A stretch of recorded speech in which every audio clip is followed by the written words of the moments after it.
Record. Tá gravando já? Gravando. Tá ali no cantinho esquerdo ali, em cima. Eu coloquei, agora que eu vi que eu botei functional contextualismo, né? Function contextualismo. É uma meio português, meio inglês aí, mas É tipo Shalonau e Juntos. exatamente. Juntos e Shalonau. Que viagem. Bom, então,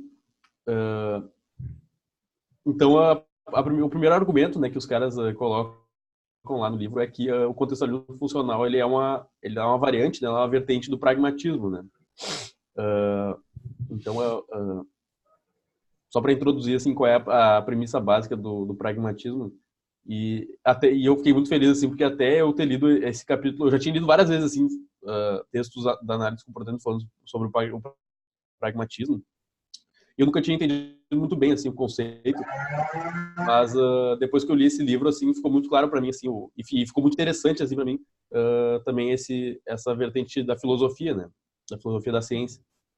Então a premissa básica é que as ideias elas não estão tipo disponíveis no mundo para serem encontradas assim os conceitos que a gente usa para descrever as nossas ideias, as nossas intervenções ou enfim os nossos conceitos mesmo eles não são o reflexo da realidade, né? Então se vocês vou mostrar depois uma imagenzinha para vocês, se vocês se lembram do debate realismo versus idealismo, né? Que é tipo, os realistas dizem que o empreendimento científico ele deve procurar pela verdade, assim. Então, tipo, a gente tem que fazer estudos para se aproximar cada vez mais do que é a verdade, se os nossos conceitos estão representando a realidade como ela é, né? Então, é o que eles chamam de correspondência, né? Correspondência do conceito com a realidade. E o pragmatismo ele inverte um pouco essa lógica, que ele diz assim, não, a gente a gente não tem garantia nenhuma. Olá.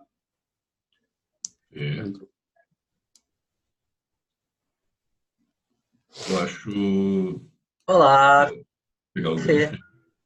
Oi, Fê. Oi, tudo bom? Não estamos te escutando. Ela não tá com áudio ainda, eu acho.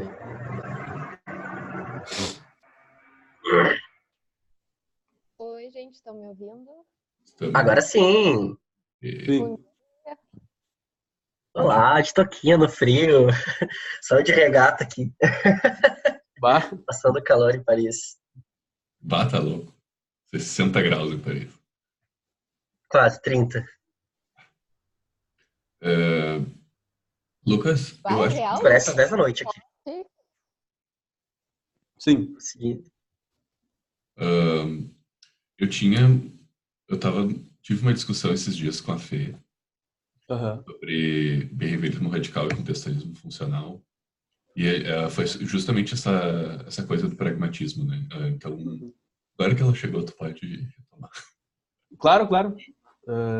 Então, eu tava falando, né, que o primeiro argumento que eles usam no livro é que o contextualismo funcional ele é uma variante da filosofia do pragmatismo, né? Então, a filosofia do pragmatismo, ela remonta àqueles autores lá, o Peirce, William James e outras pessoas, né? E a premissa básica é que as ideias ou os conceitos, eles não são entidades existentes do mundo que estão disponíveis para ser encontradas, né? Diferente de algumas outras filosofias da ciência que são mais do espectro da correspondência, né? Depois eu falo um pouco o que significa, mas a pretensão do pragmatismo não é encontrar uma correspondência entre os conceitos que a gente cria, daquilo que a gente fala e a realidade, né? Então a ideia é outra, né? Eles dizem então que as ideias elas não são o fim, né? A gente não vai encontrar a ideia correspondente com a realidade, né? Mas elas são uma ferramenta para a gente lidar com o mundo, né, na nossa volta.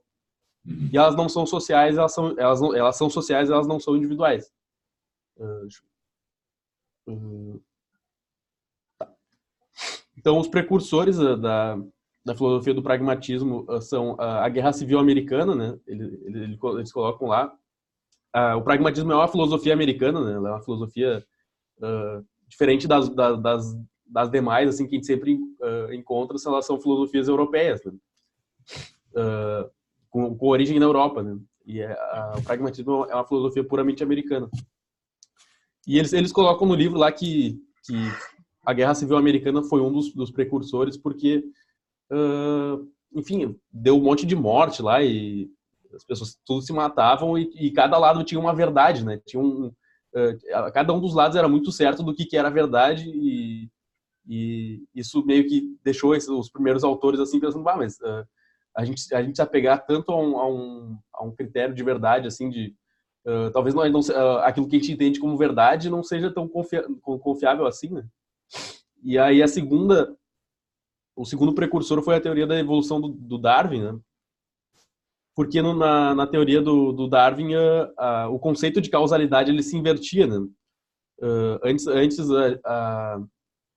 aquilo que a gente entendia por causalidade era sempre aquele modelo de antecedente, a causa como algo antecedente e aquilo que é causado como posterior, né? Então, como se fosse o da máquina, assim, né? Tipo, puxa uma alavanca e alguma coisa acontece, né? E na teoria do Darwin, se viu que o Darwin postulou lá que muitos dos motivos pelos quais algumas coisas existem é por coisas que acontecem depois daquela coisa já ter existido, né? Então, o surgimento e a manutenção de fenótipos se dá por causa da vantagem que aquele fenótipo oferece naquele ambiente. Então, a vantagem surgiu depois do aparecimento do fenótipo. Então, isso também eles colocam como um dos precursores, né, do pragmatismo. Então, o que é então? Qual é a tese deles? Né? Eu falei para vocês já que eles rejeitam essa ideia de que a verdade, as ideias, a verdade sobre alguma ideia, sobre algum conceito, não é algo que está disponível para ser encontrado no mundo através do empreendimento científico, de experimentos e tudo mais. Então, o critério se torna outro. O critério é o seguinte: as ideias elas são úteis ou elas são verdade a partir do momento que elas permitem ação efetiva, né? Parece um negócio meio act, mas eles usam essa palavra mesmo, ação efetiva. Então, se tu consegue ter sucesso em um objetivo a partir daquela ideia, então essa ideia ela é verdade. Né? Quer falar alguma coisa, Giovanni? Fiquei pensando. Esse negócio da teoria do Darwin foi um negócio que demorou muito para entrar na minha cabeça. Porque a gente tem um discurso mecanicista, até da teoria da evolução. Né? Tipo, o passarinho aquele tem as penas porque para conseguir se reproduzir melhor. Não, na verdade, ele se reproduziu melhor porque as penas foram herdadas por variação e seleção. Uhum. Então, tipo, não existe uma intenção por trás da evolução e isso se aplica aos comportamentos também. Uhum. É verdade. Mas imagina para os caras da época, né? Pensar nisso, assim, por isso que... Até hoje é difícil, né? Tipo, qualquer cognitivista que tu pegar vai dizer, tipo, as emoções vieram para a gente conseguir lidar com o ambiente. Uhum. Na verdade, o ambiente selecionou as emoções que melhor funcionaram nesse ambiente. Aí, se mudar o ambiente, as emoções não funcionam mais. Enfim. E aí, a gente tem essa ideia, até as pessoas mais científicas têm uma ideia do que é a teoria da evolução, mas eles não têm essa noção que ela é pragmática e não mecanicista, contextualista. Uhum. Uma coisa muito legal disso, até que você está trazendo agora, é a ideia de como que tu bate de frente com o livre-arbítrio, né? Principalmente quando tu vai pegar as teorias humanistas, a própria cognitivismo, que às vezes tem com a questão tem que processar, fazer coisas, alguns problemas que resolvem. Então, na verdade, a maioria das coisas é consequência que está determinando ali, né? É o ambiente, a contingência.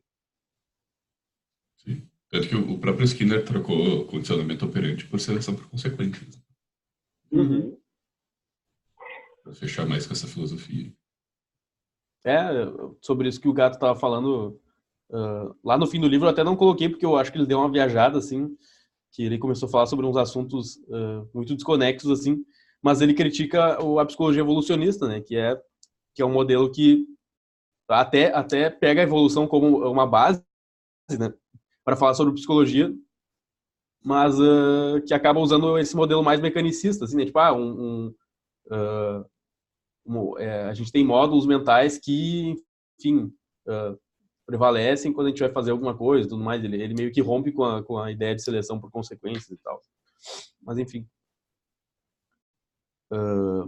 Então, a tese é essa, né? A gente não vai mais analisar a verdade ou a coerência de alguma ideia, de algum conceito, pela correspondência que essa tem com a realidade, porque a gente não tem garantia sobre a realidade, né? Mas as ideias vão ser aquelas, as ideias verdadeiras vão ser aquelas que permitem uma ação efetiva, né? Então, até mesmo, como vocês podem ver aqui embaixo, até mesmo a verdade poderia ser algo selecionado pelas consequências, né? Então, aquelas melhores ideias são aquelas que enfim, sobrevivem melhor às consequências e permitem maior ação efetiva, né?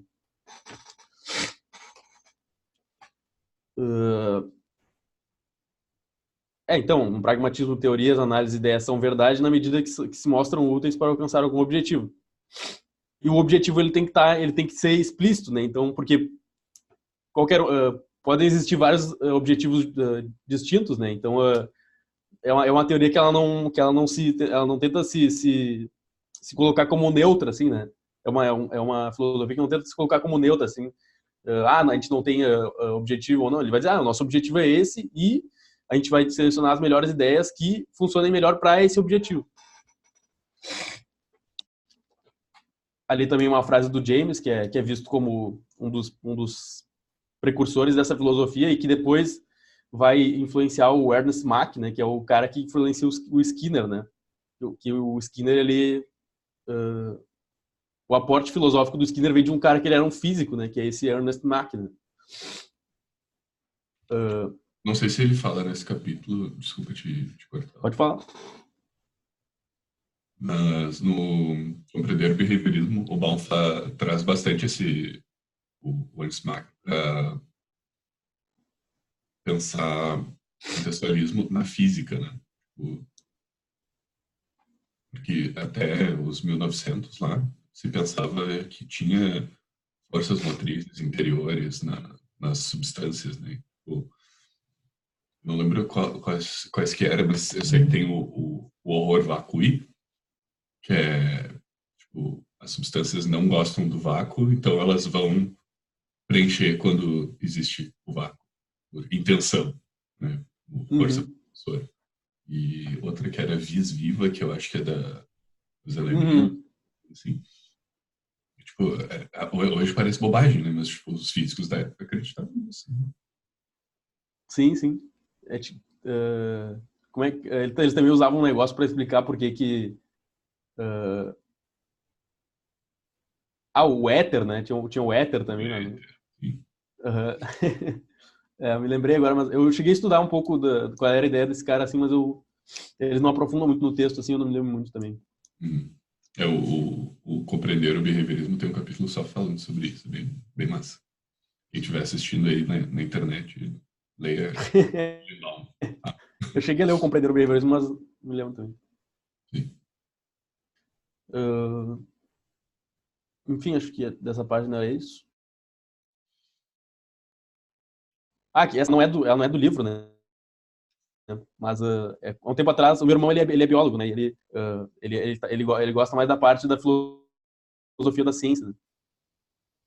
Inclusive ele tá fazendo doutorado nessa parte, assim. E uma vez ele mostrou essa imagem, assim, e eu pedi para ele de novo para botar aqui, que é tipo onde que as filosofias se posicionam existe um espectro, assim, entre realismo, né? Que é aquilo que eu falava sobre enfim, a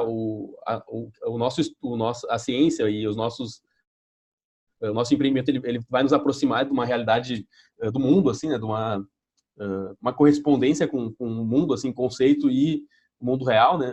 E por outro lado, as pessoas que vão dizer que não, assim, que não importa o que a gente faça, a gente nunca vai se aproximar daquilo que é o mundo, assim, a gente não tem garantias disso. Então, se vocês forem ver o mais na ponta aqui, né, são os relativistas, né, ou enfim, o pessoal que que é mais até tá escrito aqui anarquismo epistemológico, né, de que tipo nada que a gente faça vai tipo, fazer nenhuma diferença, até o pessoal que é o naive realismo, né, que é o cara que fala assim, mas o mundo é real, o que vocês estão falando? O mundo que eu vejo é real, o que vocês estão falando? E aqui minha avó falando de filosofia. Exatamente. E aí vocês podem... Verde é verde e acabou. O verde é verde. E vocês podem ver que o pragmatismo ele tá aqui, né? Ele não é tão antirrealista assim, mas ele não tá no espectro do realismo, né? E aqui o Peirce, né, que é um dos precursores do pragmatismo. O Dewey também. Quem? O Dewey. Verdade. Gente, o Dewey, ele é sensacional. Ele é tipo o Paulo Freire dos Estados Unidos. Ele era psicólogo, né? Eu acho que ele era da área de educação, assim. Isso. Tá. Eu achei muito legal esse gráfico aí, nunca tinha visto. É muito legal, né? O Karl Popper tá no realismo, sabe? O Popper? Tipo, a gente fala bastante dele no textualismo. Não, mas esse é o Pepper, né? Esse aqui é o Popper. Sim. O Popper, sim. Porque tem coisas tipo, da neurociência que são realistas, organicistas, tá? Que são... olha só. A reunião foi um upgrade. E a gente usa esses dados para se informar a respeito da realidade, mas usar de uma forma pragmática. E se vocês forem ver aqui, ele é até um pouco instrumentalista, né? O conceito deles, assim, o pragmatismo do funcionalismo contextual, assim, né? Tipo, os conceitos, eles são usados para predizer, né, observações, mas a gente não tem nenhum comprometimento ontológico sobre eles, né? Eles falam um pouco sobre isso, assim, sobre a teoria ser aontológica, né? Tipo, não ter uma ontologia tão clara, assim. Essa parte também, como eu não domino muito essa... Eu não sei se concordo muito, porque a ideia do contextualismo funcional é realmente ter um pouco de uma ontologia, pelo menos, né? Como é que é, Pierre? É que teu áudio ficou ruim. Não, é que na minha visão, parece que o contextualismo funcional, ele tem uma visão um pouco mais ontológica, assim, ele tenta ter um comprometimento para de entender de onde que surge, né? Eles falam no livro lá sobre isso, assim, essa parte, assim, eu até nem entendi muito, assim, mas seria algo para estudar. Eu acho que o conceito de predição e influência dá uma noção, tipo, a gente tem muito poder de predição e algum poder de influência. Muito poder de predição é isso aí, instrumentalismo. Tipo, consegue descrever a realidade de uma forma muito precisa e mais ou menos conseguir influenciar. Isso troca um controle por influência. Eu vou falar disso. Outra coisa é que eles dizem, né, não sei se eu coloquei depois ali, mas que só a predição não é o suficiente, né, para o funcionalismo contextual, né? Tem que ser predição e influência, né? Tem um gato participando. Mais um gato participando.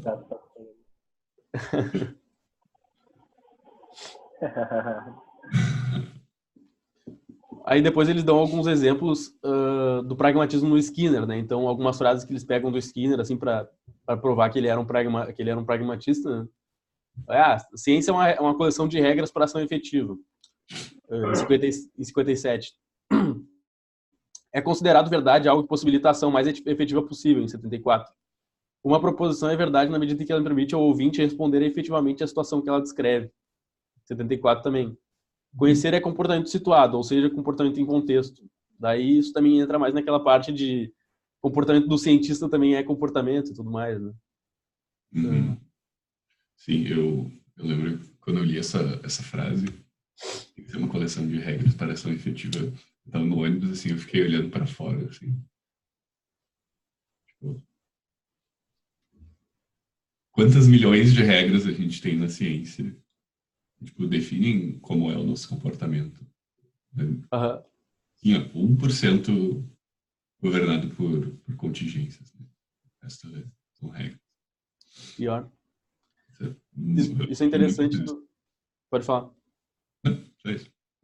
Ah, tá. Isso é interessante para responder, né? Algumas das críticas ao behaviorismo que fala que, enfim, que ele é cientificista e tudo mais, né? Quando na verdade, assim, né? O próprio Skinner ele diz, o que a gente faz aqui também é um comportamento em contexto, enfim, influenciado por toda a cultura, por todas as regras que a gente foi exposto.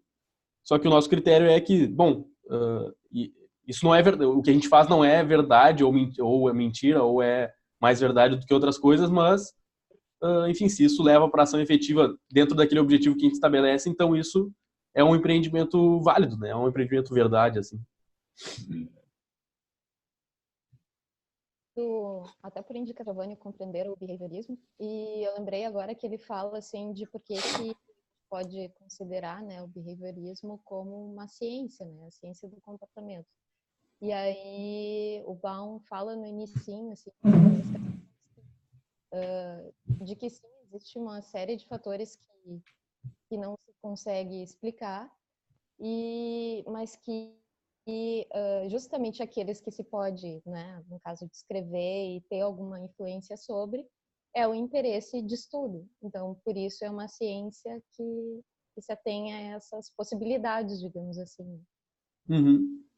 Eu entendi assim, né, foi a minha compreensão da leitura, mas se for pensar, talvez a ciência tenha esse caráter de pragmatismo também, né, de poder descrever aquilo que ele pode, assim, usar isso, né? Uhum. Para ser verificado, para ser, enfim, se for pensar, a gente também, né, dentro de uma instituição científica, de uma instituição acadêmica, se vai pensar em fazer ciência para algum uso, né, efetivo daquilo. Uhum. Faz sentido, assim, em várias perspectivas, né?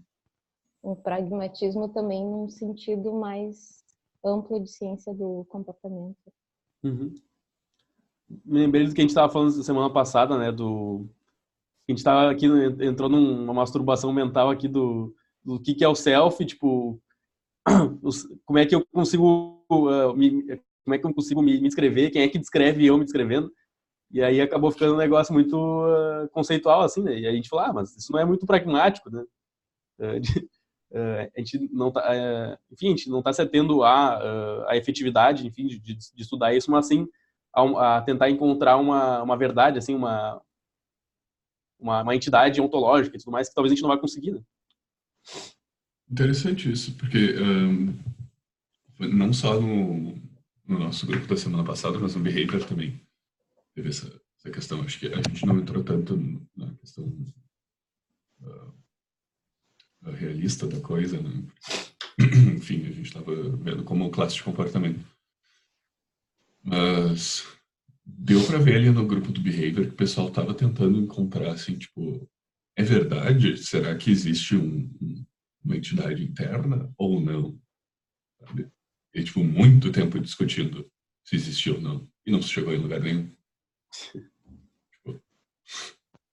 Tipo, Aquilo discutir. é um exemplo claro dos problemas do realismo. Muitas páginas de discussão que não chegaram em lugar nenhum. Enfim. Isso é muito interessante. Opa, pode falar. Opa, a gente se atropelou aqui. Não, eu brinquei, assim, tipo, discutindo a natureza Buda de cães e gatos, assim, sabe? Todo mundo permeado pela linguagem e discutindo, né, quem é o observador, ou onde é que ele tá. Uhum. Observa o gato se lambendo. Mas isso é uma coisa interessante, porque eu vejo que tem uma questão do pragmatismo, né? Pensando a ciência como um pragmatismo, a ideia realmente não é descobrir uma ontologia, não é descobrir, tipo, a verdade, se é assim que funciona, se não é assim que funciona. É realmente ver se aquilo que a gente está teorizando funciona. Né? Pensando dessa forma, a própria TCC, ela entra numa ideia as pesquisas em TCC, elas são pragmáticas. Elas testam aquela terapia. A teorização não é pragmática. É meio... Eu não, nem sei como explicar, talvez. Estruturalista, eu acho. Né? Não sei se encaixaria. Mecanicista. Mecanicista, estruturalista. Eu também, né? Mas é que eu fiquei pensando essa questão do pragmatismo. Às vezes a gente acaba... Eu vejo vários livros, assim, principalmente quando eles falam de uma história de vida, de padrões, assim, de como que surgem os transtornos, né? A partir do entendimento da CBS. Eu vejo que muitas vezes eles acabam trazendo uma espécie de ontologia tentando descrever, não exatamente os processos, mas de como os transtornos, alguns comportamentos são estabelecidos. Tentando fazer um panorama mais geral, né? Saindo um pouco da ideia de caso a caso e uma coisa mais geral. Eu não sei se... Mas eu não sei o quanto isso acaba... Teoria biosocial, assim.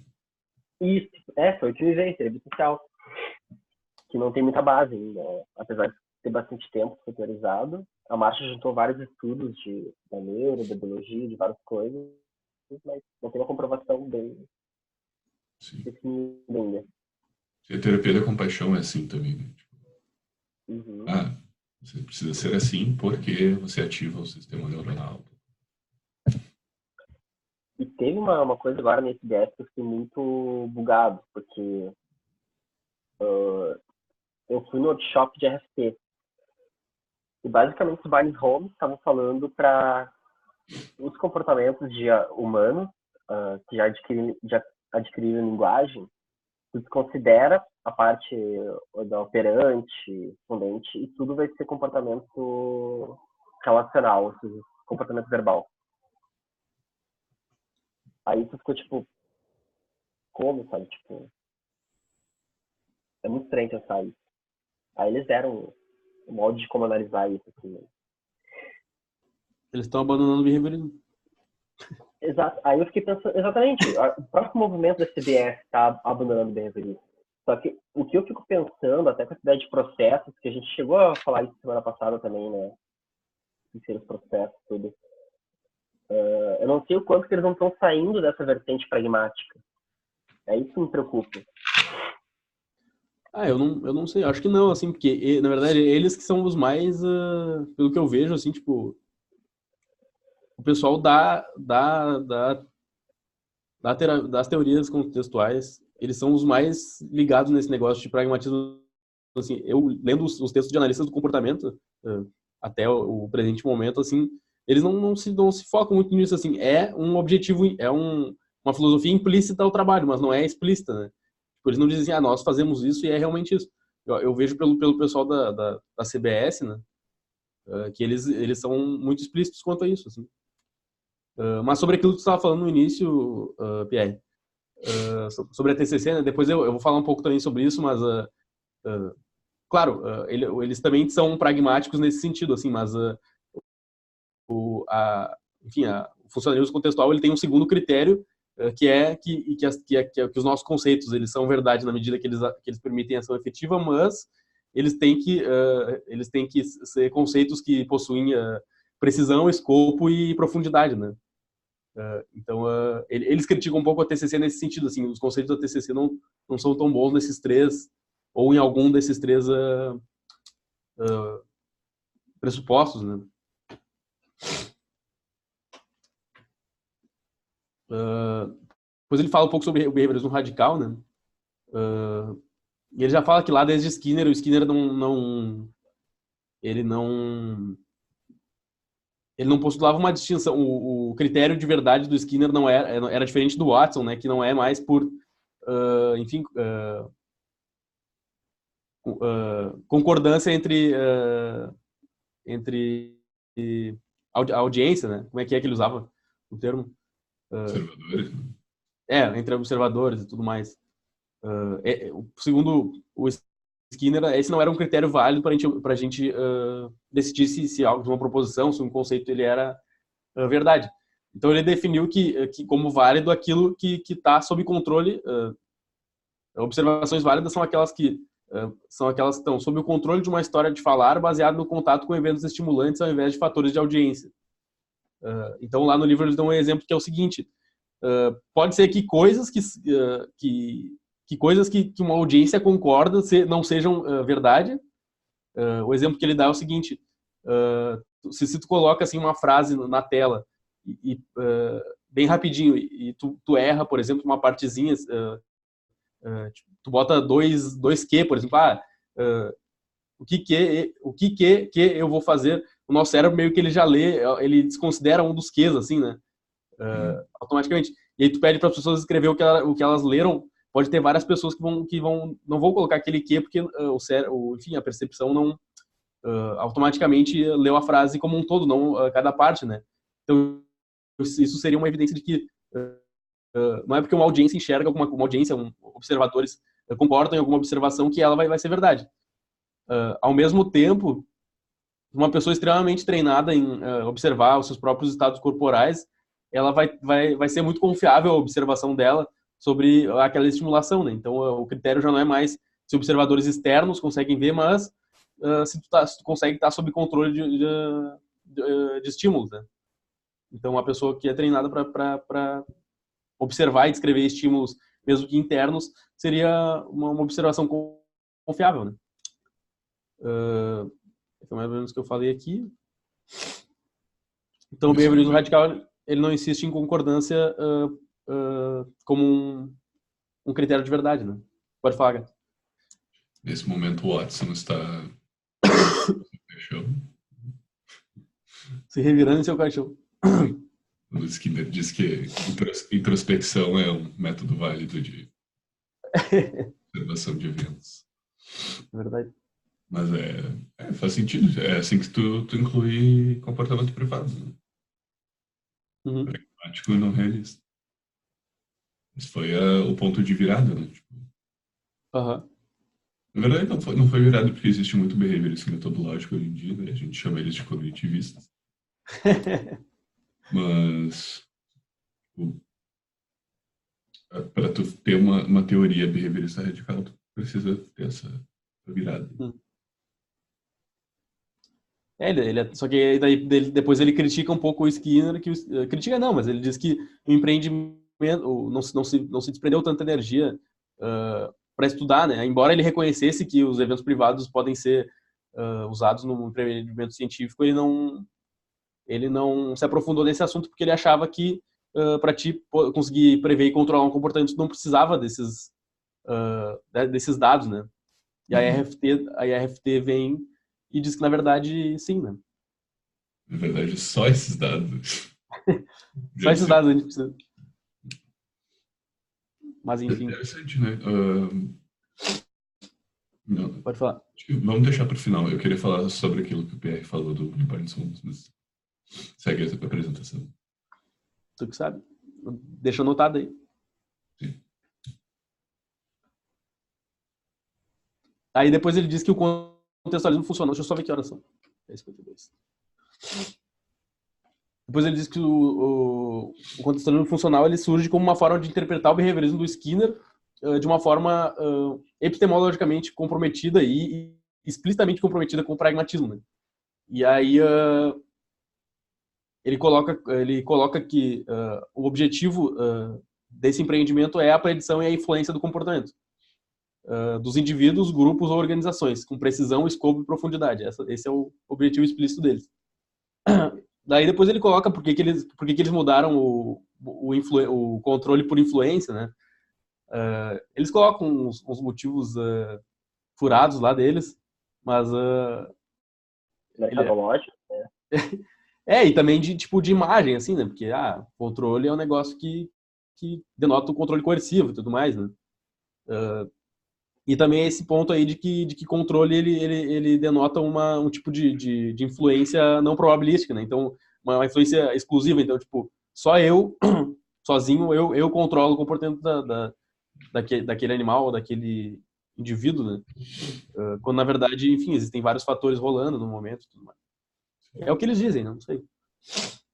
Assim, tipo, a gente como behaviorista, a gente entende que controle não quer dizer isso. Sim. Eu acho que facilita no negócio de, tipo, pessoas não vão achincalhar o behaviorismo porque diz que controla as pessoas. Uhum. Não, com A certeza. questão Tá, na imagem. mercadológica de imagem, mas, tipo, é nosso trabalho, né? A gente se beneficia disso. Com certeza. E aí ele explica um pouco o que são esses três conceitos, né, de precisão, escopo e profundidade, que estão dentro do objetivo dessa filosofia, né? Então, a precisão é o grau pelo qual os eventos referidos por conceitos usados para prever e influenciar o comportamento são não ambíguos e não estão ambiguamente relacionados a outros, né? Então, é basicamente precisão mesmo, assim. Então, um conceito, ele é preciso quando quando tu não tem vários conceitos que podem explicar a mesma coisa, ou ele não é ambíguo, assim, ele não explica duas coisas ao mesmo tempo.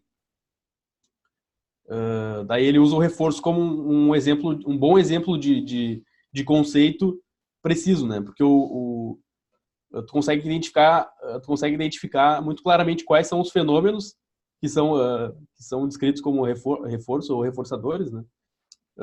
Que é aqueles eventos que, apresentados após uma resposta, aumentam a probabilidade ou a frequência de um comportamento ocorrer. Então é só esses casos, assim, não é tipo, reforço é milhões de coisas ao mesmo tempo. É só nesse caso, entendeu? E aí ele usa como um mau exemplo de precisão o conceito de intenção, né? Porque o conceito de intenção ele pode ser confundido com outras coisas, assim. A pessoa ela pode identificar intenção em vários eventos, assim. Tu viu uma pessoa fazendo alguma coisa, tu pode identificar que ela tinha uma intenção, ou a pessoa pode te falar que ela estava tendo uma intenção. Então não é um exemplo, não é um termo muito preciso. Ele também critica a teoria da mente, né, que é aquelas hipóteses e tudo mais que falam sobre como é que os animais conseguem, enfim, se colocar na perspectiva de outro animal e tudo mais, e que não era um conceito tão preciso porque, enfim, ele não especificava exatamente quais eram os conceitos que tu conseguiria manipular se fosse estudar na teoria da mente, assim. E a FT veio com termos mais precisos e mais acurados, assim, para explicar o mesmo fenômeno, né? Da teoria da mente. Sim, teoria da mente é aquela habilidade de se colocar no lugar do outro, né? É um negócio tipo, pode, sei lá, iniciar de forma privada como a pessoa está se sentindo, tentar imaginar. Tu pode fazer o que a pessoa está fazendo. Tipo, cadê o termo operacional aí, né? Aí eu acho que molduras de ética são mais claras nisso. Né? Exatamente. Eu, você, aqui, ali, agora, mais tarde.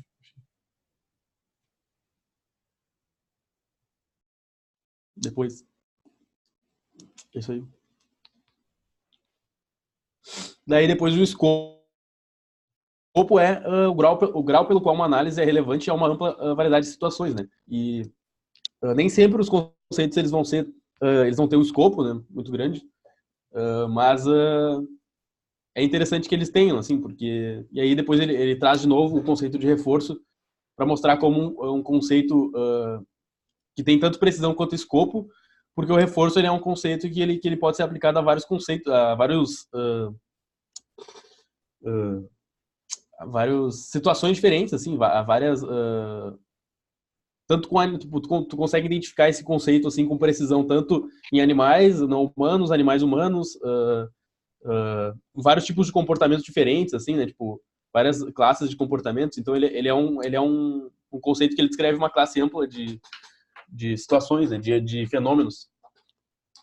E aí depois ele fala que o escopo ele não vai ser sempre assumido ou necessário, né? Porque algumas vezes realmente assim a gente vai ter conceitos muito precisos, mas que é impossível que eles descrevam muitas situações e tudo mais.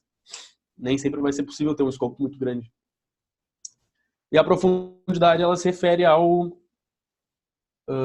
grau, enfim, que uma análise, um conceito ele é coerente com o que já se sabe em outros níveis de análise, assim, né? Em outras áreas da ciência ou da filosofia, né? Então, o exemplo do reforço também, se daqui a pouco a gente começasse a estudar o cérebro e visse que, na verdade, o reforço não é tão bom assim para explicar aquele fenômeno, né? Então, ele se contradiz com achados da neurociência, por exemplo. o que não é verdade, né? Eu não sei se é nesse capítulo que eles falam, mas Sobre o quê? profundidade ser em níveis de seleção, né? Tipo, passa tanto pelo nível cultural, pelo nível ontológico e pelo filogenético. Ontogenético e filogenético. Ele Falando, neurociência é o filogenético, né? sim. Tipo, o Ele reforço chega a falar funciona, sobre evolução, mas não sobre isso, eu acho. o reforço funciona para comportamento grupal, de cultura, Uhum. serve para tudo. A seleção pelas consequências, né? Uhum. Aí entra naquela parte lá do Pepper, né? Que eles vieram com essa ideia de contextualismo dele, assim, que esse cara, ele dividiu, ele é um filósofo da ciência e tudo mais, e ele dividiu as filosofias da ciência, algumas das filosofias da ciência, que ele colocou, que cada uma delas tinha um negócio que chama de World Hypothesis, né? Que é hipótese de mundo. Então, cada teoria, ela teria, cada filosofia da ciência, quando ela inicia um empreendimento científico, ela tem uma hipótese de mundo, né? Que é aquele ponto de partida para te começar a fazer todos os experimentos, começar os pressupostos filosóficos que cada ciência tem, né? E ele divide assim cada uma delas com um nomezinho e cada uma delas ela tem dois aspectos que cada uma tem, né? Que é o que ele chama de metáfora raiz, que é a metáfora. Como a gente não consegue explicar muito bem o que é um pressuposto, a gente usa uma metáfora com algo que já existe para dizer assim, o meu pressuposto ele é parecido com esse funcionamento aqui. Então, e o outro é esse modelo. E o outro conceito importante de cada filosofia da ciência é o critério de verdade, né? Então, metáfora raiz e critério de verdade, todos os empreendimentos científicos eles assumem essas duas coisas como pressupostos, assim, né? Pro contextualismo, eu botei funcional ali, mas pro contextualismo como um todo, a metáfora raiz é o ato único em contexto, né? Então, o contextualista, ele vê cada situação como única, né? E depois ele tenta partir para generalizações, né? Se possíveis.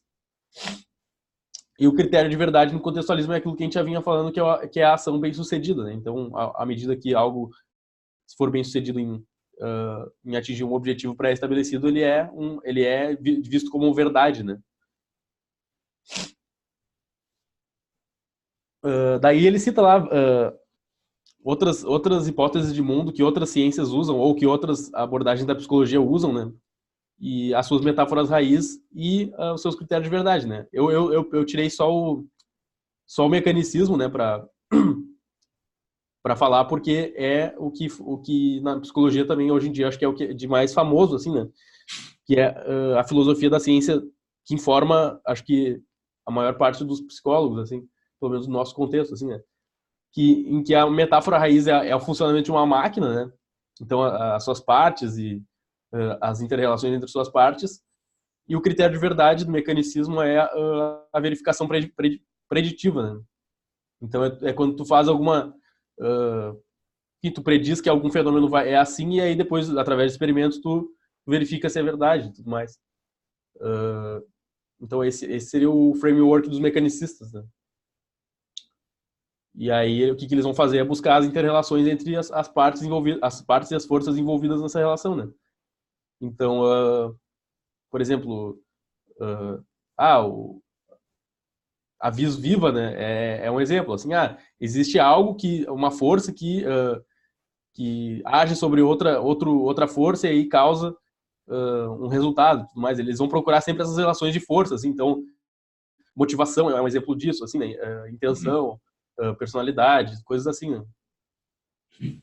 Interessante, né? Porque se tu for parar para olhar o comportamento de um viés mecanicista, tu não tem como não pensar de uma forma mentalista. Porque, tipo, tudo na física precisa de uma força iniciadora, né?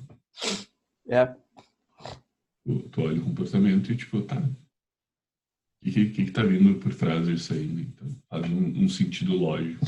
Embora a gente saiba que é selecionado pelas consequências, tem evolucionismo. Eles dizem que esse raciocínio ele é muito bem sucedido na física e na química, né? Que são ciências que tu consegue ver muito claro esse funcionamento, né? Mas daí quando tu transpõe para psicologia as coisas ficam um pouco mais complicadas, né? Isso que estão trazendo é bem interessante, porque realmente o modelo de ciência totalmente necessita, toda a parte das bactérias, inicialmente, mecânica. E acho que um dos pontos que eu achei muito legal, não, que eu conheci não foi pelo do revisionismo nem nada, do comportamento, foi a parte sistêmica.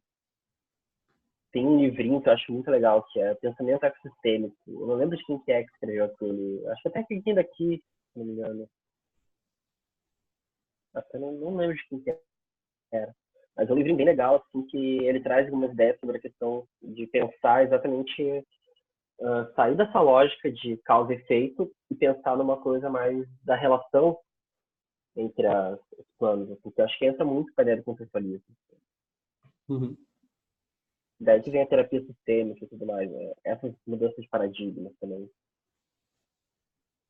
Eu acho que Pode falar. complemento muito no análise de comportamento também. Tem uma outra visão, uma hipótese de mundo que ele coloca lá que também é famosa na psicologia, que é o organicismo, né? Em que a metáfora raiz aí seria o corpo, né? Seria o desenvolvimento de uma planta ou de um animal, assim. Então, não mais ver assim, causas e efeitos, mas o desenrolar, enfim, da situação e tudo mais.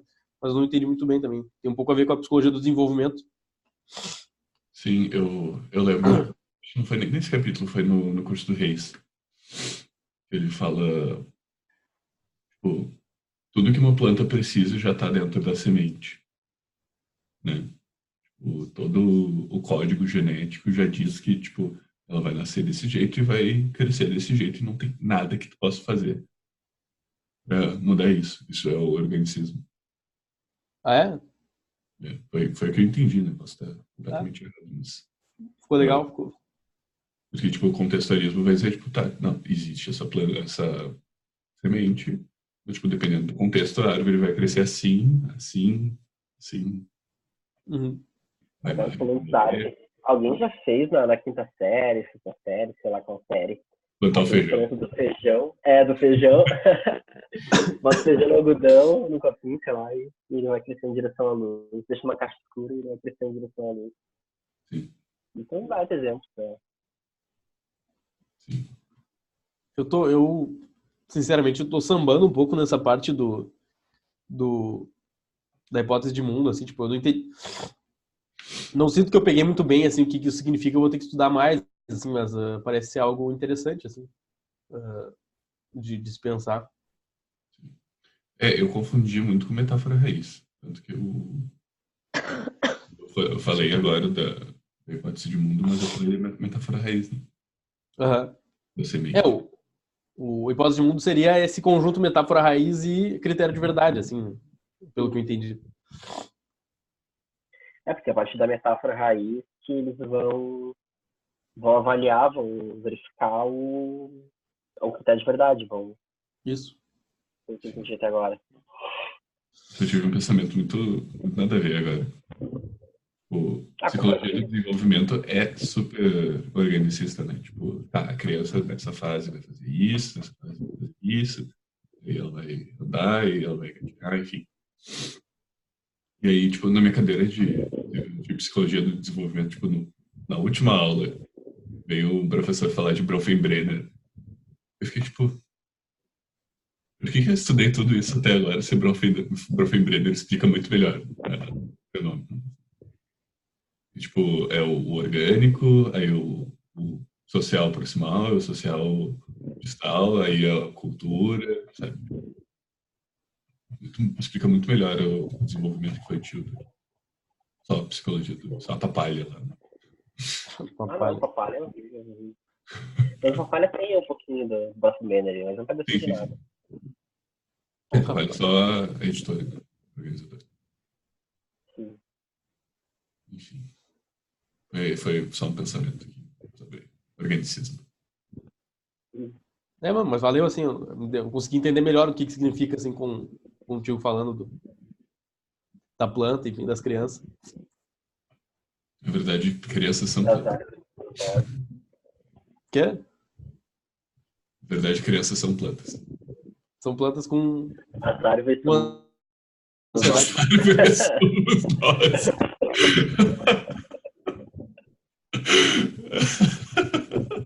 O primeiro vídeo do YouTube foi esse. Jardineira e Jesus. Jardineiro é Jesus. Sacanagem. Tá. Vai lá, Lucas. Vamos lá. Depois eles tentam... Então, por que que no meio de todas essas estratégias que a gente vê, assim, que existem, por que a gente escolheria uma estratégia contextual, né?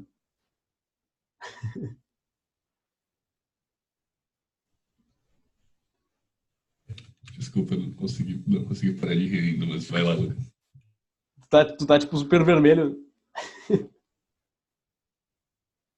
Enfim, por que a estratégia contextual seria válida nesse contexto, assim, né?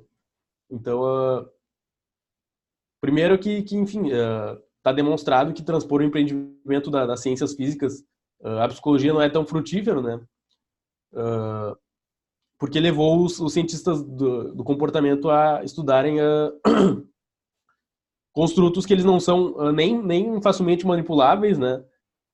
E nem tu consegue assertir, não sei se essa palavra existe, mas tu não consegue provar que eles que influenciam aquilo que tu consegue ver, aquilo que tu consegue manipular, né? Então,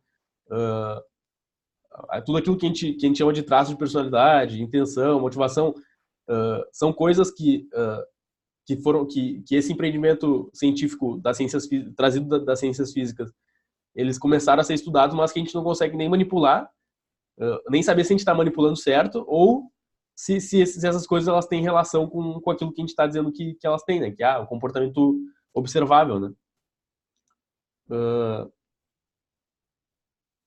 A solução, então, seria olhar para o aspecto da relação do ser humano com o seu ambiente que podem ser manipulados e demonstram influência sobre o comportamento. Ou seja, o contexto, né?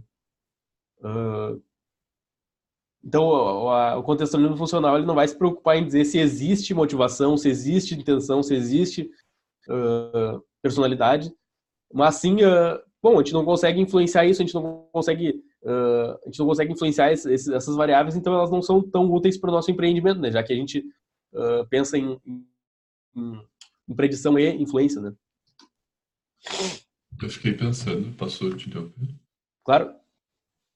Não sei se eles trazem, acho que nem nesse livro, debate geográfico versus nomotético, né? Nesse capítulo, não. Eu acho que é um negócio bem importante da gente entender, assim, antes de entrar nos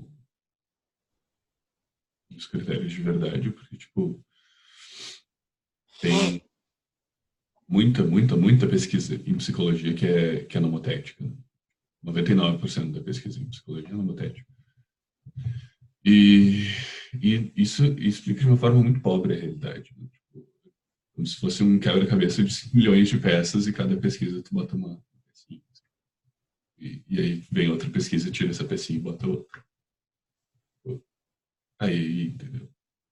Sei lá, pessoas que cresceram com 2 irmãos são mais inteligentes. Tá, e daí, entendeu? Por que isso é assim?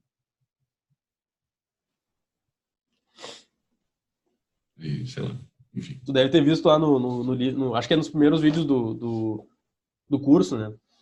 Que ele fala um pouco sobre isso, né? Por que o modelo dos protocolos não é tão bom, né? Sim. Exatamente por esse motivo, assim, porque tu tenta pegar um conjunto de coisas, assim, que aplicado a um outro conjunto de diagnóstico, dá certo, assim, só que, tipo, tu não sabe exatamente quais são os fatores, né, ali que estão ativos no negócio, né? Sim, tipo, funciona, mas ninguém sabe por quê. E funciona para um grupo muito específico, assim, tipo, e o critério que tu adota, ele não é tão confiável porque tu pode ter 2 pessoas com toque que têm sintomas totalmente diferentes, né? Então, é basicamente esse o argumento dele. Sim, interessante. Veio alguma coisa, mas fugiu. Sumiu. Eu até pensei assim sobre os métodos de pesquisa, enfim, e os tipos de tudo que tem mais peso científico, digamos assim, se a gente for pensar, né? Sei lá, uma meta-análise, né? O que seria isso, né? Reunir uma série de outros estudos justamente para não ter essa série de recortes, né? E tentar integrar isso para dizer alguma coisa mais com peso, assim, digamos. Então, tem, né? Se a gente for pensar, tem esse pragmatismo também, né? De pesquisa no sentido de não ficar com esses vários fragmentos e daqui a pouco talvez dizer um pouco que a gente não sabe exatamente qual a aplicação mesmo ou critério de verdade que tem isso, né? E aí então tem outros estudos que tentam integrar esses estudos para dizer uma coisa mais aplicada sobre esse conhecimento produzido. Essas peças do quebra-cabeça que são um barquinho. Isso. Tem muito, são coisas, são exemplos que tem muito escopo e pouca precisão, né? Coisas que tu aplica a um nível muito geral, mas que elas não são específicas ao caso, né? Sim. Legal essa leitura. Eu fiquei pensando, tipo, o Reis fala no curso dele do contexto médico nos Estados Unidos, né? Tipo, tu precisa fazer um protocolo, porque tu não vai ter funding, vai ter financiamento. Uhum. Precisa fazer um negócio nomotético para funcionar dentro da sociedade, embora aquilo não seja tão útil quanto tu gostaria que fosse. Sim, a pessoa só consegue auxílio médico se ela tem um CID, né? Tipo, eu achei isso muito bizarro. É bizarro? Aqui não é assim, né? Porque aqui é uma bagunça, na verdade. Que o cara não consegue de jeito nenhum. Como sem CID? Meu, CID ou não adianta. Enfim, mas aí, tipo, é um negócio que, tipo, acho que toda a psicologia norte-americana é meio assim, girando em torno dos planos de saúde, principalmente psicologia clínica, né? PCC do Beck tem 12 sessões porque era o que pagavam na época, né? Não é porque 12 sessões é suficiente. Sim. Vamos encaixar tudo que a gente sabe de comportamento governado por regras ali em 12 sessões e deu. Mas tu viu que ele também fala lá no curso que esse Instituto de Saúde Mental dos Estados Unidos também está meio que abandonando, né, o modelo dos protocolos e tudo mais. Não tá mais levando tão a sério o DSM e tudo mais. Enfim. Teve uma plenária do Stephen Hoffman, que é mais o PCC, e está se juntando agora no SBS, que ele falou um pouco dessa questão desses financiamentos que eles estão fornecendo agora, mais para uma ideia de tratamento, claro, que mostra evidências, né, alguns transtornos específicos, mas que também estão começando a ver mais esse lado de transtornos transdiagnósticos, né? Tem problemas transdiagnósticos agora, tipo, de ver, por exemplo, questões mais mórbidas ali entre ansiedade, depressão, pegar mais os sintomas, assim, focar. Mas ele não entrou muito a fundo nisso, assim, ele explicou que eles estão vendo mais disso agora. Uhum. Sim. Eu lembro no início da especialização que até nem sei se eu tenho esse texto ainda. Foi a iniciativa RDoc, né? Vocês estão ligados? Mas de fechar diagnósticos por classes de comportamento, flexibilidade psicológica, evitação experiencial, essas coisas assim. Porque, tipo, evitação experiencial está em praticamente todos os transtornos. E aí, tipo, se tu vai fazer um trabalho de evitação experiencial, tu pode melhorar a vida de uma pessoa que tem vários transtornos, olha só, né? E pode melhorar a vida de várias pessoas. Tu precisa, tipo, capacitar a pessoa em ACT, por exemplo, e fazer um trabalho de contato com a experiência. mais capacitado do que uma pessoa que fez, tipo, protocolo de ACT para toque. Pior. Eu tinha a impressão que esse RDoC era um negócio do cérebro. Tipo, eles iam fazer diagnósticos baseados em, sei lá, tomografia computadorizada. Eu botei uma mensagenzinha ali copiando do site deles, do RDoC, a descrição da básica deles. Assim. Legal. Eles têm o site deles aqui no Gov. Eu vou deixar o site aqui pra... Ah, tá. Tu botou o site lá. Eu botei uma descrição deles do site, vou botar o site aqui no link. Aí. Depois é pra olhar. Pode crer. Eu vou tocar aqui, então. Uhum. Manda bala. Depois ele fala um pouquinho sobre eventos privados de novo e tudo mais, e como que a NFT ela é diferente dos empreendimentos cognitivos, né? No sentido de que o cognitivismo ele explica a linguagem através dessa direção assim mecanicista, né? Algo dentro causando o relato verbal, o relato verbal não, mas o comportamento verbal, né? E a NFT ela faz um caminho mais selecionista, que é de como é que primeiro se estabelece, né, um comportamento verbal no contexto público, né, da criança, e depois como é que a relação entre verbal e não verbal se dá, né? Então é um empreendimento mais preciso e com mais escopo também.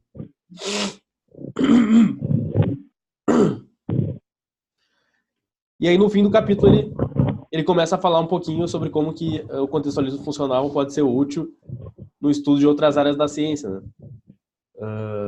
Então, na evolução, então, eu e Gato, a gente participou de um grupo também que, no fim, a gente não terminou o grupo, que é sobre aquele livro, né? Evolução e Contextual Behavioral Science, né?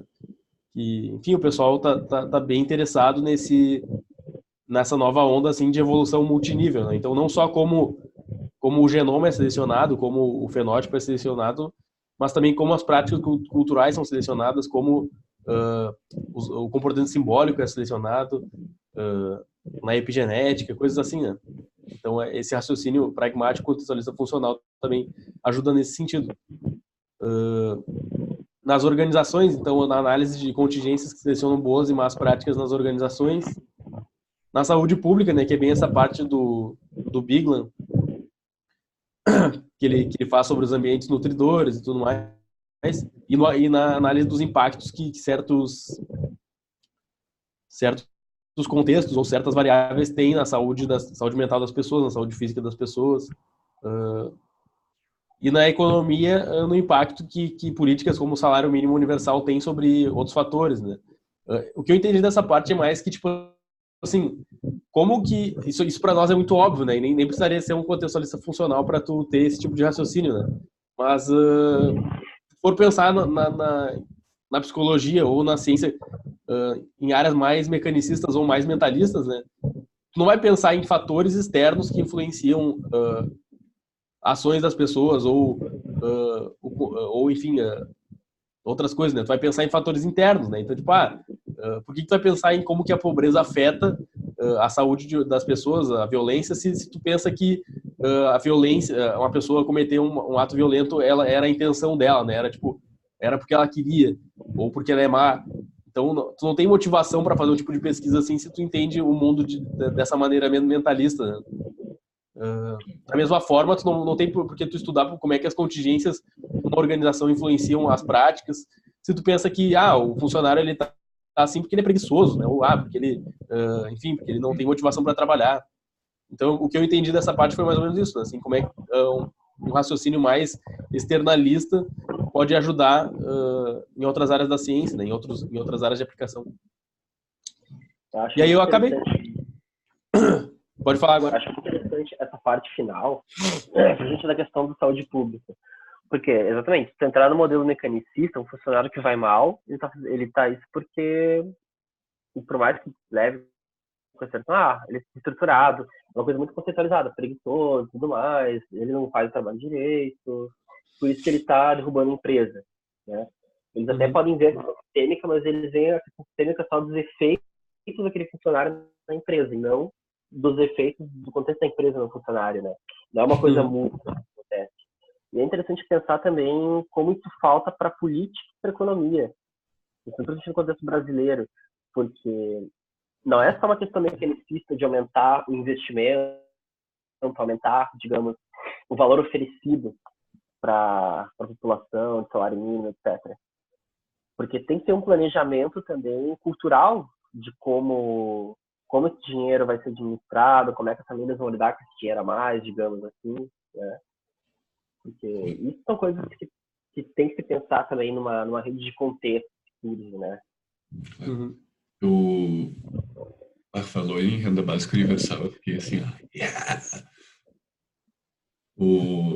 Eu li um livro desse ano, eu não sei se vocês viram o cara que foi em Davos, e o cara era aquele congresso dos grandes investidores, tava até o Bolsonaro lá e deu um vexame lá, falou 5 minutos e contou os investidores. Foi lá um historiador falar por que a gente precisa aumentar as taxas dos milionários e implantar renda básica universal.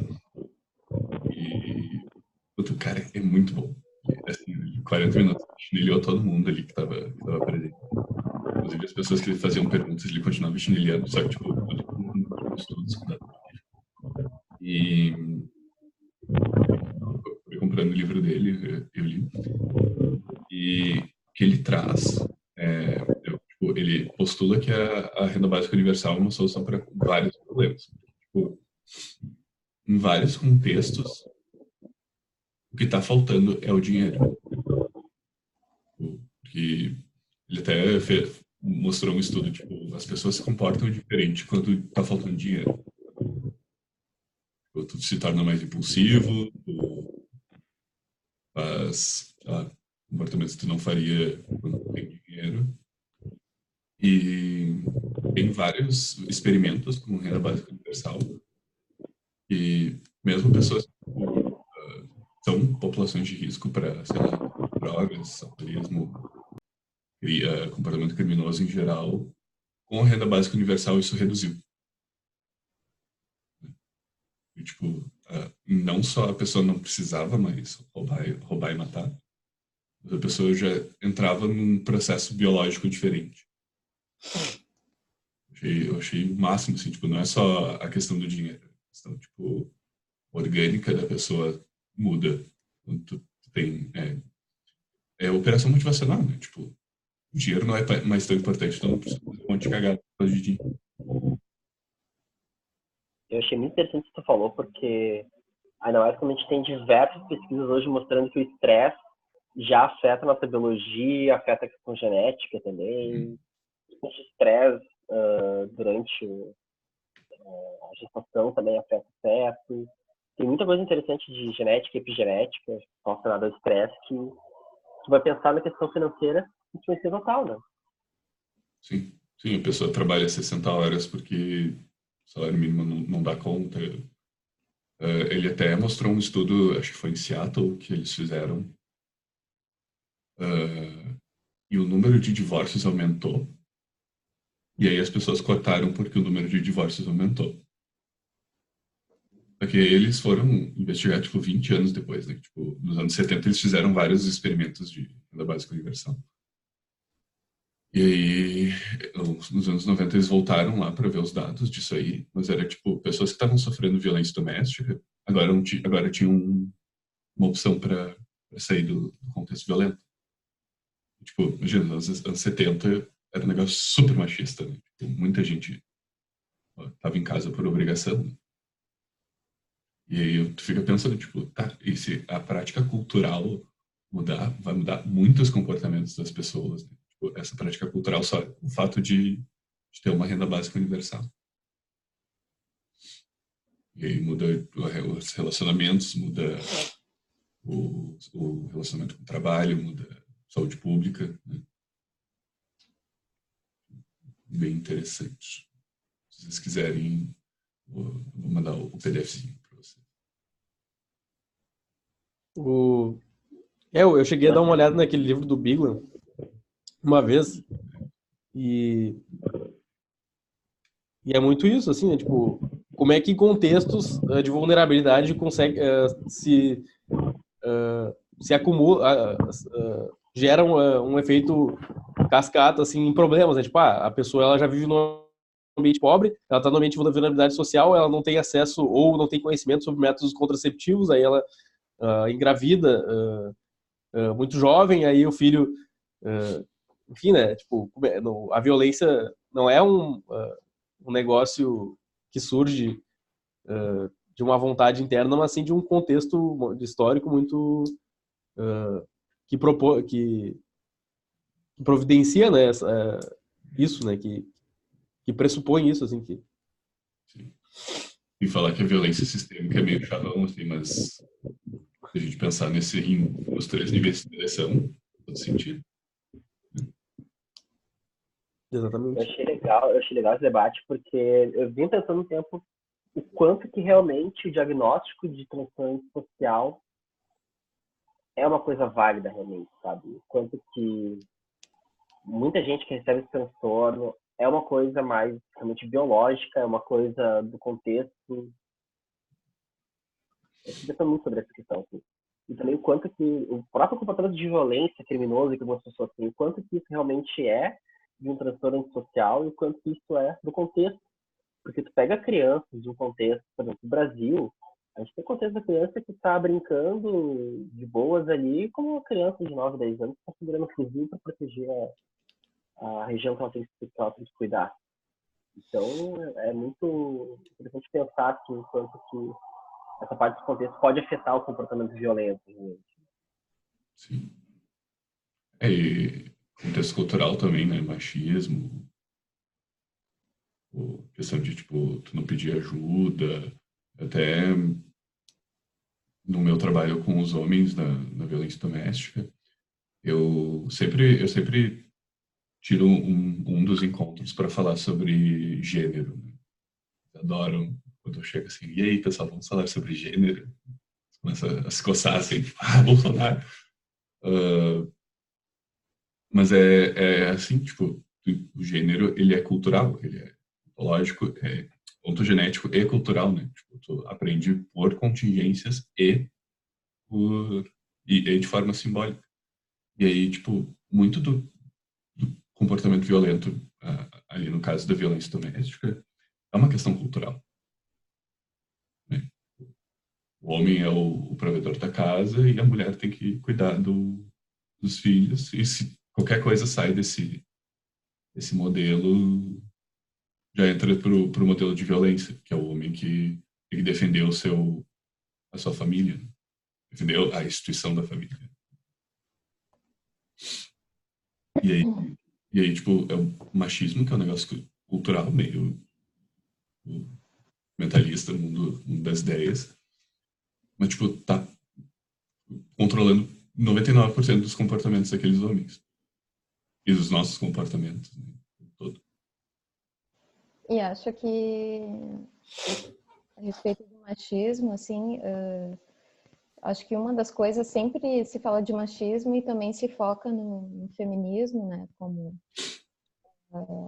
contra-movimento, mas eu acho que às vezes o que se esquece é de que a questão do machismo é um processo de correção e violência com os próprios homens, no sentido de que também existe uma série de estereótipos e, claro, de contextos também de violência em que exige que o homem responda de uma certa forma dentro, né, do contexto social.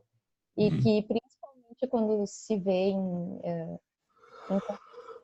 de maior violência mesmo, que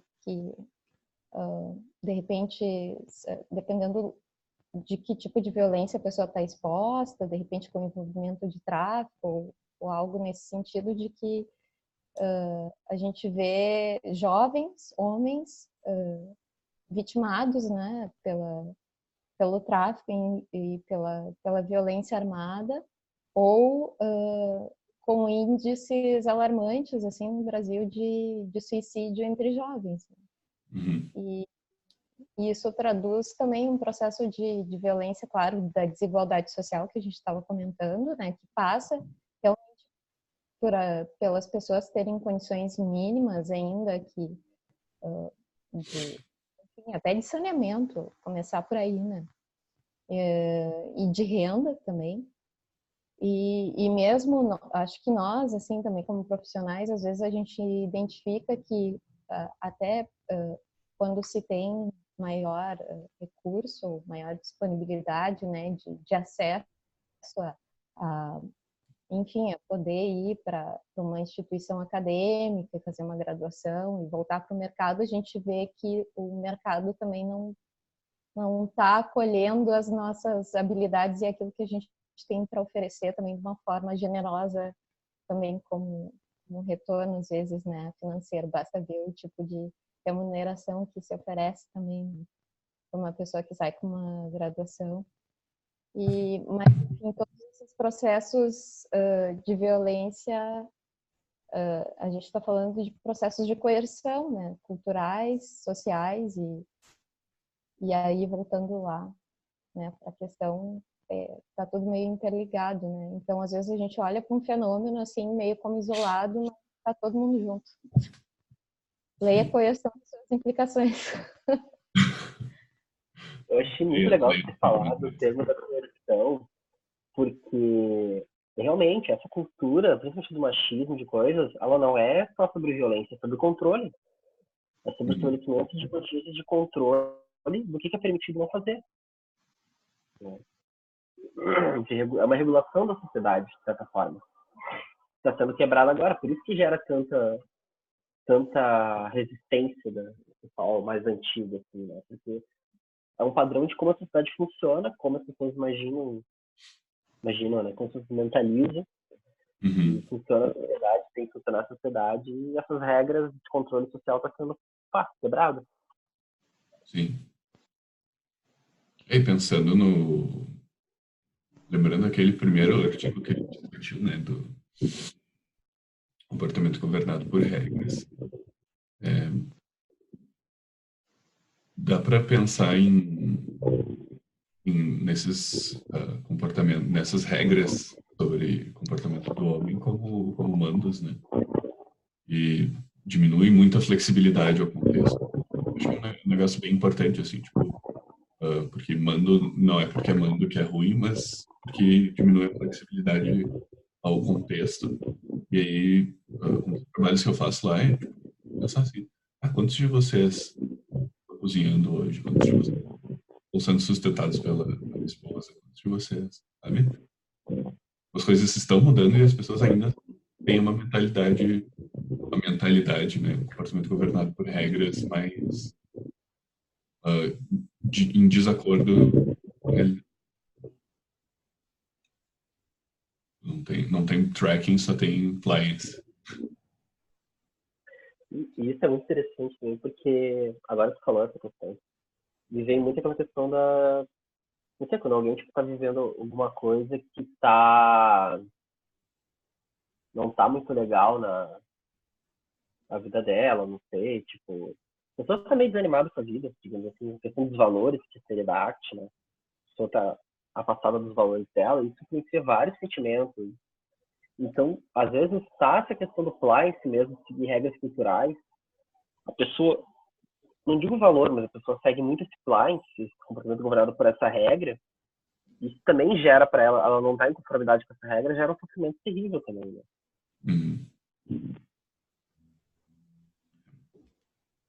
E aí entra a gente com a difusão, né? Difusão da regra. E tinha que fazer uma animação do Dragon Ball assim, fazendo desfusão. Desde um lado tá o pensamento ali, a regra, e o outro tá como contexto. Eu acho que essa questão das políticas públicas é um negócio muito, muito importante para a gente passar. Trouxe para análise de comportamento em primeiro lugar, assim. Pensar as pessoas em conflito. E embora a gente pense muito em clínica, tem pouquíssima coisa de planejamento cultural, né? Claro, existe bastante coisa, mas comparado com a clínica, existe. Verdade.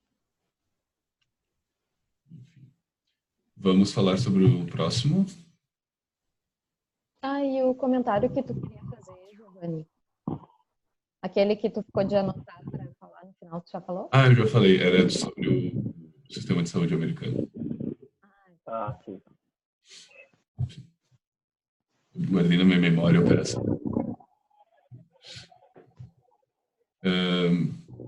De vocês, meninas, ou querem semana que vem? Eu topo daqui a 2 semanas. Tá. Que vai ser quando eu voltar. Olha, eu acho que eu vou fazer um segmento de regras. Por exclusão, eu não apresentei nada, então eu posso apresentar, né? E aí o Pierre ganha essa folga. Tu ganha uma folga, Pierre, e aí eu apresento alguma coisa. Só a gente vai ter que ver o que eu vou apresentar, né? Na verdade, atualmente eu estava com interesse, tipo, deixei um artigo guardadinho, assim, que era sobre a filosofia da arte, que é um artigo até desses grupos no Face, assim, que eu participo. E aí as pessoas estavam perguntando também sobre a parte da filosofia, a ciência, enfim, que poderia se associar com a arte e tal. E aí foi sugerido esse artigo, mas eu tenho que ver o nome para vocês. Ou então, de repente, ou esse, ou alguma coisa do compreender o behaviorismo também poderia ser, né? Já que eu tô lendo também, despacito, mas tô lendo. O que vocês acham? Você decide. Eu achei interessante os dois aí. Sim. Então tá, eu posso olhar com carinho e depois responder, então. Até amanhã para nos mandar. Aquele plástico forte, assim. Eu respondo, então. Será expulsa do grupo. Vai ser semana que vem. Para mostrar nos vídeos. Tá. Vai Então, ser semana que vem, né? Pierre? Acho que sim. Oi? Semana que vem, então. Isso. Pode, Pierre, ou pode? Hã? Tu pode participar no próximo ou não? Acredito que sim. Não tem 100% de certeza. Vamos ver como é que vai estar lá, mas acredito que sim. Tá certo. Tá bem. Ok. Vou parar de Obrigado, pessoal.